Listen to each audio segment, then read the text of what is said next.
Good evening, dear sisters and brothers. Welcome to the evening session of Being Heartful Every Day with Swadhyaya.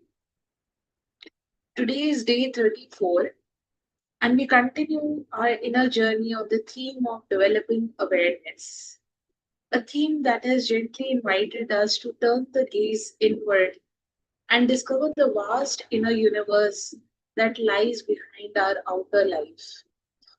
In our reading last evening, we touched upon a profound insight from Patanjali's Yoga Sutras.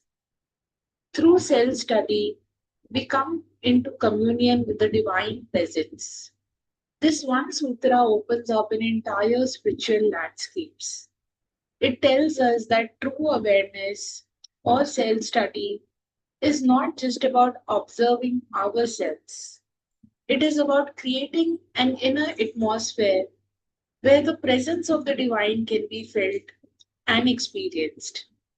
It implies that the divine is not somewhere outside us, but within. And at the very center of our being, when we engage in self study with sincerity, we begin to peel back the layers of our personality.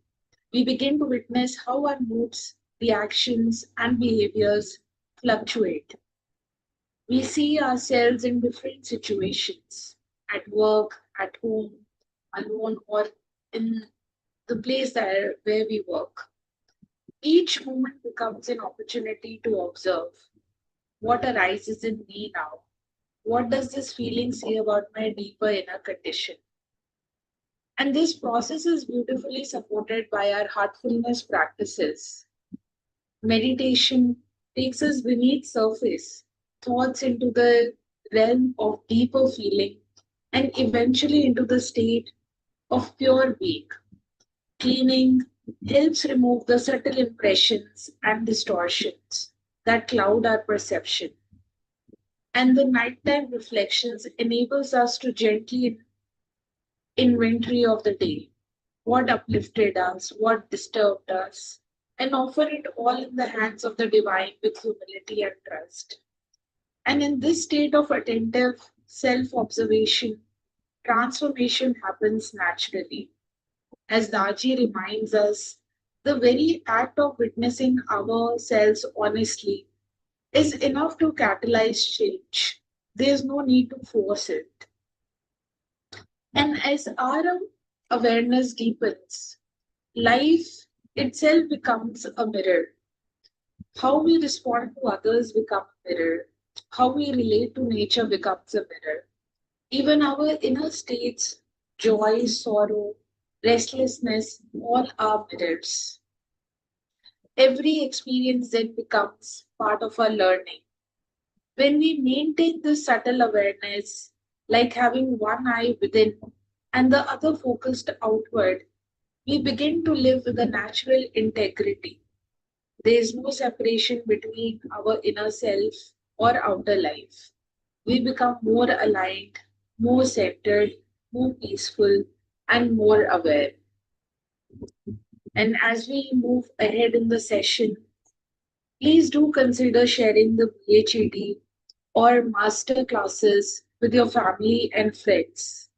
You never know who might be quietly seeking a space to pause, breathe, and reconnect with themselves. You can gently suggest they join these sessions, which is a beautiful starting point for anyone new to this path. Your invitation might be the spark that ignites a journey within. Now, with this context, we will now continue our sacred reading from the article Discovering the Self. And as always, let us read not with the intellect, but with the heart. Let the words become mirrors and doorways into our own inner landscape. So, what is critical here? While we are on the journey, it is important to be aware, and this comes from expanding our consciousness in both directions along the spectrum into the subconscious and superconscious. Our capacity for self study expands as our awareness in the field of consciousness expands. This is a spiritual journey, and it is why spirituality is not just about God, but also about human transformation. God realization is no different from self realization at the highest levels. As Patanjali says, we reach God through self study. All aspects of our being, the physical, mental, emotional, social, and spiritual, are enhanced through self study. It is up to us to use the practices we have been given for that purpose. And remember, the heart is central to self study. Authentic self inquiry is a magnificent tool once we have mastered the art of staying within the heart. Self study eventually takes us beyond the self. I have observed that whenever I am deeply connected with the master, everything happens naturally. For example, the heart becomes lighter, kinder, and melting. While I'm aware of his presence within, mundane and unnecessary things simply wither away. Can you face yourself when there is a cunningness in your heart and selfish intentions? When you lack purity and contentment, I believe with all my heart that unless you become simple and pure, your peep into yourself will remain colored. Self study requires you to turn your attention inward so that you can learn about yourself with complete honesty. To me, it means honestly feeling yourself, looking at your own inner panorama. Honest self study is the key. Can you look at yourself with all sincerity while craving certain desires? Can you make a rational decision when riding high on an uncomfortable ego? Some of you approach me and say, "Sir, please accept us. We surrender to you." There are multiple problems here. First, you cannot make others surrender along with you. You can only speak for yourself. Second, have you looked at yourself? Have you practiced Swadhyaya before expressing yourself with such a prayer? When you look at yourself thoroughly from all angles and consciously unload whatever you want to be rid of, later you will realize that the very self is a stumbling block. You realize the need to unload the burden of your ego. Rather, as you study yourself with the love, the unloading of the ego and your desires will happen naturally. I repeat, rather, as you study yourself with love, the unloading of the ego and your desires will happen naturally. With this, sisters and brothers, we come to the end of this article. We have concluded the article reading from Discovering the Self. Let us take a few moments and reflect on the aspect of self study that we have just covered in this article and try to assimilate the wisdom of these words into our heart. And as it is time for the universal prayer and Friday 9 p.m. meditation with Daji, let us come together and offer it together. All brothers and sisters are being filled with love and devotion, and real faith is growing stronger in them. सभी भाई बहन प्रेम और भक्ति से भर रहे हैं और उनमें सच्ची श्रद्धा दृढ़ होती जा रही है।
be this universal prayer and all the hearts to be turned towards the divine. And as we come to the day's close, let us take a moment to offer bedtime prayer and also the reflections of the day. Dear sisters and brothers, as we continue this path of awareness, let us remember that each moment of inner attention is a sacred act. Each time you notice a reaction, pause before a word, or observe a feeling without clinging, you are growing closer to the light within. Dear sisters and brothers, thank you for joining the evening session with such sincerity. And we look forward to meeting you all tomorrow for the 6 a.m. session, the morning session, to deepen our practice of developing awareness. Until then, sleep in peace, wake in clarity, and walk gently with yourself. Wishing you all a very good